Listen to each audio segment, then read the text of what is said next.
So my today's extempore is going to be on India-Bangladesh relation. So both the countries had their bilateral relations started in 1971 after Indian military intervened in the Bangladesh Liberation War, which led to the formation of Bangladesh, which was earlier known as East Pakistan and was the part of the Pakistan. And both the countries have a strong historical, cultural, social, and economic ties with each other. If I talk about the economic ties, both the countries have an agreement in which both the countries can use each other's trade routes via it be land or it be the river routes through which it can go and trade with the third country. For example, India can use the roads of Bangladesh to go and trade with Myanmar, and so can Bangladesh use Indian roads to go and do trade with Nepal and Bhutan, etc. Alongside that, India provides a lot of soft grant and loans to the Bangladesh, and also both the countries are a competitor to each other in the garment sector.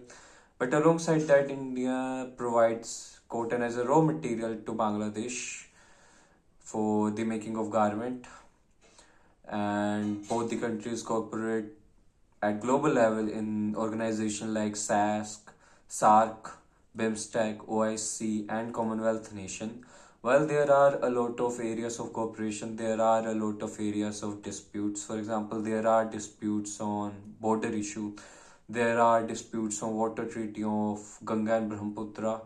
There is dispute over illegal immigration, and fourth, there's dispute of drug trafficking. And India and Bangladesh had a very good relation until Sheikh Hasina was toppled off from the power after a student protest. Thereafter, it has been observed that the anti-India sentiment had grown in Bangladesh a lot, where they believe that the Indians have interfered in their internal politics.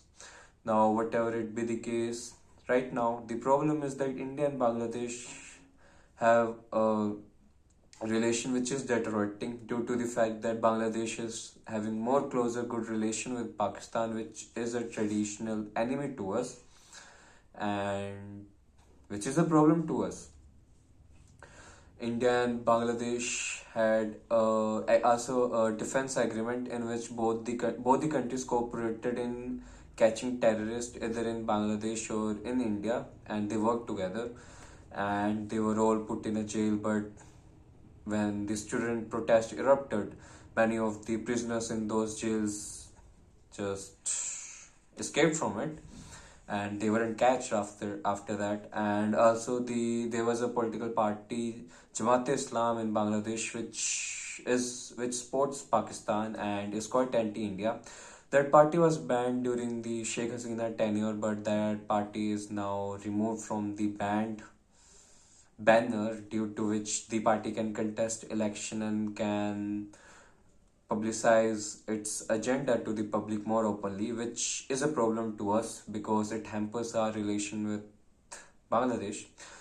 But I believe still there's a new government formed in Bangladesh, and it is in the benefit of both the countries to cooperate and compete each other in garment sectors and cooperate in energy sectors and more in trade, because that would bring a regional stability to both the nation and that would be helpful for good economic growth.